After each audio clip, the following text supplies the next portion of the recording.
Hi welcome back to my channel. ಎಲ್ಲರೂ ಹೇಗಿದ್ದೀರಾ? ಚೆನ್ನಾಗಿದ್ದೀರಾ ಅಂತ ಅಂದ್ಕೊಂಡಿದ್ದೀನಿ. ನಾನು ಕೂಡ ತುಂಬ ಚೆನ್ನಾಗಿದ್ದೀನಿ. ನಾನು ಇವತ್ತು ಚಿಕ್ಕ ಮಕ್ಕಳಿಂದ ಹಿಡಿದು ದೊಡ್ಡವರವರೆಗೂ ಇಷ್ಟ ಆಗುವಂಥ ಸ್ವೀಟು ರವೆ ಉಂಡೆ ಯಾವ ರೀತಿ ಮಾಡೋದು ಅಂದ್ಬಿಟ್ಟು ತೋರಿಸ್ಕೊಡ್ತಾ ಇದ್ದೀನಿ.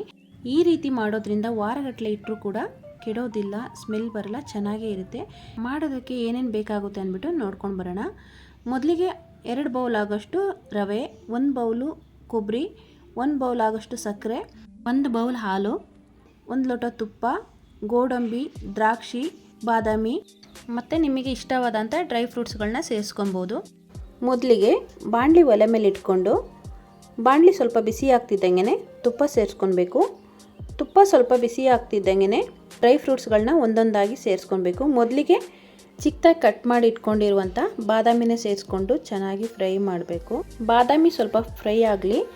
ಬಾದಾಮಿ ಸ್ವಲ್ಪ ಫ್ರೈ ಆದಮೇಲೆ ಚಿಕ್ಕದಾಗಿ ಕಟ್ ಮಾಡ್ಕೊಂಡು ಇರೋವಂಥ ಗೋಡಂಬಿ, ದ್ರಾಕ್ಷಿ ಸೇರಿಸ್ಕೊಂಡು ಫ್ರೈ ಮಾಡ್ಕೊಬೇಕು. ರವೆ ಉಂಡೆ ಅಷ್ಟೇ ಅಲ್ಲ, 2 ವರ್ಷದೊಳಗಡೆ ಇರುವಂಥ ಮಕ್ಕಳು ಏನು ತಿಂತಾ ಇಲ್ಲ ಅಂತಂದರೆ ರವೆ ಗಂಜಿ ಥರ ಮಾಡಿಬಿಟ್ಟು ಸ್ವಲ್ಪ ತುಪ್ಪ ಬೆಲ್ಲ ಹಾಕಿ ತಿನ್ನಿಸೋದ್ರಿಂದ ಮಕ್ಕಳು ಹೆಲ್ತಿಯಾಗಿರ್ತವೆ, ಚೆನ್ನಾಗಿ ತಿಂದ್ಕೊತಾರೆ. ಫ್ರೈ ಮಾಡ್ಕೊಂಡು ಬೇಕಾದರೆ ಸಪ್ರೇಟ್ ಎತ್ತಿಟ್ಕೊಂಡು ಕೊನೆಯಲ್ಲಿ ಸೇರಿಸ್ಬೋದು. ಆದರೆ ಎಲ್ಲ ಡ್ರೈ ಫ್ರೂಟ್ಸ್ ಜೊತೆ ಹುರಿಯೋದ್ರಿಂದ ಟೇಸ್ಟು ಚೆನ್ನಾಗಾಗುತ್ತೆ. ಹಂಗಾಗಿ ನಾನು ಡ್ರೈ ಫ್ರೂಟ್ಸ್ ಜೊತೆ ರವೆನೂ ಸೇರಿಸ್ಕೊಂಡು ಹುರ್ಕೊತೀನಿ.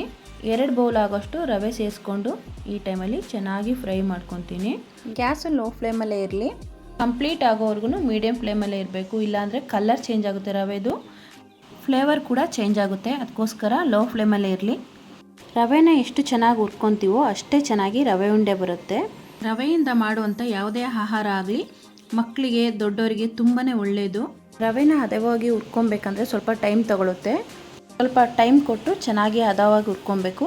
ಚೆನ್ನಾಗಿ ಹುರ್ಕೊಳೋದ್ರಿಂದ ರವೆ ಉಂಡೆನೂ ಕೂಡ ತುಂಬಾ ಚೆನ್ನಾಗಾಗುತ್ತೆ. ಇವಾಗ ನೋಡ್ತಾ ಇರ್ಬೋದು, ನಾನು ಕೂಡ ಹದವಾಗಿ ಹುರ್ಕೊಂಡಿದ್ದೀನಿ. ರವೆ ಕಲರು ಕೂಡ ಚೇಂಜ್ ಆಗಿಲ್ಲ, ಚೆನ್ನಾಗಿ ಕೂಡ ಬೆಂದ್ಕೊಂಡಿದೆ ರವೆ. ಇದೇ ಫಸ್ಟ್ ಟೈಮ್ ಮಾಡ್ತಾಯಿದ್ದೀವಿ ಅನ್ನೋರು ಕೂಡ ಆರಾಮಾಗಿ ಮಾಡ್ಕೊಬೋದು. ತುಂಬ ಈಸಿಯಾದ ರೆಸಿಪಿ. ಹಾಕಿದಂಥ ತುಪ್ಪ ಎಲ್ಲ ರವೆ ಜೊತೆ ಚೆನ್ನಾಗಿ ಬೆರೆತ್ಕೊಂಡು ಚೆನ್ನಾಗಿ ಮಿಕ್ಸ್ ಆಗಿದೆ.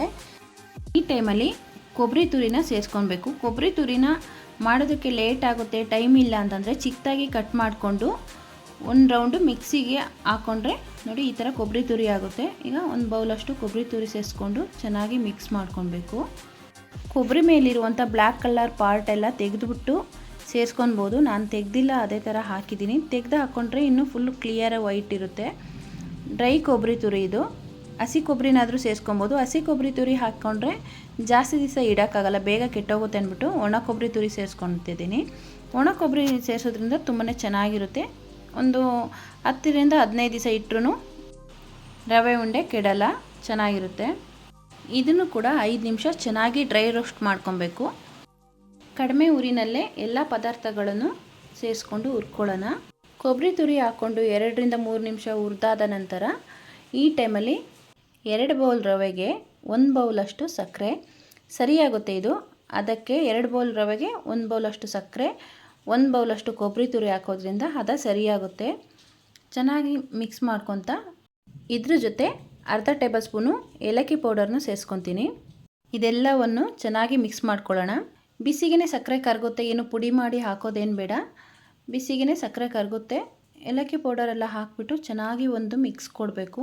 ಸಕ್ಕರೆ ಎಲ್ಲ ಹಾಕಿದ ಮೇಲೆ 1 ನಿಮಿಷ ಮಾತ್ರ ಫ್ರೈ ಮಾಡಬೇಕು. ಸಕ್ಕರೆ ಎಲ್ಲ ಬಿಸಿಗೆ ಕರಗೋಗುತ್ತೆ. 1 ನಿಮಿಷ ಫ್ರೈ ಆದಮೇಲೆ ಗ್ಯಾಸ್ನ ಆಫ್ ಮಾಡಿಕೊಂಡು ಕಾಯಿಸಿ ಆರಿಸಿರುವಂಥ ಹಾಲು, ಅಂದರೆ ಉಗುರು ಬೆಚ್ಚಗಿರುವಂಥ ಹಾಲನ್ನ ಸೇರಿಸ್ಕೊಂಡು ಮಿಕ್ಸ್ ಮಾಡ್ಕೊಳ್ಬೇಕು. ಗ್ಯಾಸ್ ಕಂಪ್ಲೀಟಾಗಿ ಆಫ್ ಆಗಿರಬೇಕು, ಗ್ಯಾಸ್ ಆನಲ್ಲಿರಬಾರ್ದು. ಗ್ಯಾಸ್ ಆನಲ್ಲಿದ್ದರೆ ಹಾಲು ಹಾಕಿದ ತಕ್ಷಣ ಉಪ್ಪಿಟ್ಟು ಥರ ಅರಳ್ಕೊಳ್ಳುತ್ತೆ ರವೆ ಬಂದುಬಿಟ್ಟು. 5 ನಿಮಿಷ ಚೆನ್ನಾಗಿ ಮಿಕ್ಸ್ ಮಾಡ್ಕೊಳ್ಬೇಕು. ಹಾಲು, ರವೆ, ಕೊಬ್ಬರಿ, ಸಕ್ಕರೆ ಎಲ್ಲ ಚೆನ್ನಾಗಿ ಒಂದಕ್ಕೊಂದು ಹೊಂದ್ಕೊಳ್ಳೋ ಥರ ಚೆನ್ನಾಗಿ ಮಿಕ್ಸ್ ಮಾಡ್ಕೊಬೇಕು. ನೋಡಿ ಈ ಹದದಲ್ಲಿದ್ದರೆ ಇವಾಗ ಉಂಡೆ ಕಟ್ಟೋಕ್ಕೆ ಸರಿಯಾದ ಹದ. ನೋಡಿ ಚೆನ್ನಾಗಿ ಮಿಕ್ಸ್ ಮಾಡಿಕೊಂಡು ಕೆಳಗಿಳಿಸ್ಕೊಂಡು ಕೈಗೆ ಸ್ವಲ್ಪ ತುಪ್ಪ ಸವರ್ಕೊಂಡು ನಮಗೆ ಯಾವ ಸೈಜಲ್ಲಿ ಬೇಕು ಆ ಸೈಜಲ್ಲಿ ಉಂಡೆಗಳನ್ನ ಕಟ್ಕೊಬೇಕು. ನನಗೆ ಚಿಕ್ಕದಾಗೆ ಕಟ್ಕೊತೀನಿ ನಾನು. ನನಗೆ ಈ ಸೈಜಲ್ಲಿ ಸಾಕು. ಫಸ್ಟ್ ಟೈಮ್ ರವೆ ಉಂಡೆ ಮಾಡ್ತಾಯಿದ್ದೀವಿ ಅನ್ನೋರು ಕೂಡ ಮಾಡ್ಕೊಬೋದು. ತುಂಬ ಈಸಿಯಾದ ರೆಸಿಪಿ, ಅಷ್ಟೇ ಹೆಲ್ತಿಯಾಗಿರುತ್ತೆ.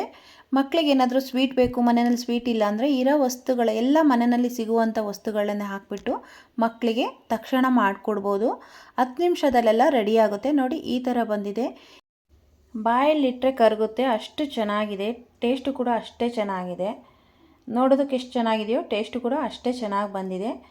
ನೋಡಿ ಕಟ್ ಮಾಡಿದರೆ ಹಂಗೆ ಸ್ಮೂತಾಗಿ ಕಟ್ ಆಗುತ್ತೆ. ತುಂಬಾ ಸಾಫ್ಟಾಗಿದೆ. ಎಂಥರು ಕೂಡ ಇಷ್ಟಪಟ್ಟು ತಿಂತಾರೆ. ಈ ವಿಡಿಯೋ ಯಾರಿಗಾದರೂ ಇಷ್ಟ ಆಗಿದರೆ ಒಂದು ಲೈಕ್ ಮಾಡಿ, ಶೇರ್ ಮಾಡಿ, ಕಮೆಂಟ್ ಮಾಡಿ. ಹಾಗೆ ಯಾರಾದರೂ ಸಬ್ಸ್ಕ್ರೈಬ್ ಮಾಡದೆ ನೋಡ್ತಿದ್ರೆ ದಯವಿಟ್ಟು ಒಂದು ಸಬ್ಸ್ಕ್ರೈಬ್ ಮಾಡಿ. ಒಂದು ಸಬ್ಸ್ಕ್ರೈಬ್ ಮಾಡೋದ್ರಿಂದ ನಮಗೆ ಎಷ್ಟೋ ಸಪೋರ್ಟಿಂಗ್ ಸಿಕ್ತಂಗೆ ಆಗುತ್ತೆ. ಇನ್ನೂ ಒಳ್ಳೊಳ್ಳೆ ವಿಡಿಯೋ ಮಾಡಬೇಕು ಅಂದರೆ ನಮಗೆ ಒಳ್ಳೊಳ್ಳೆ ಸಬ್ಸ್ಕ್ರೈಬರ್ಸ್ ಬೇಕು, ನಿಮ್ಮಂಥರ ಸಪೋರ್ಟಿಂಗ್ ಬೇಕು. Thank you.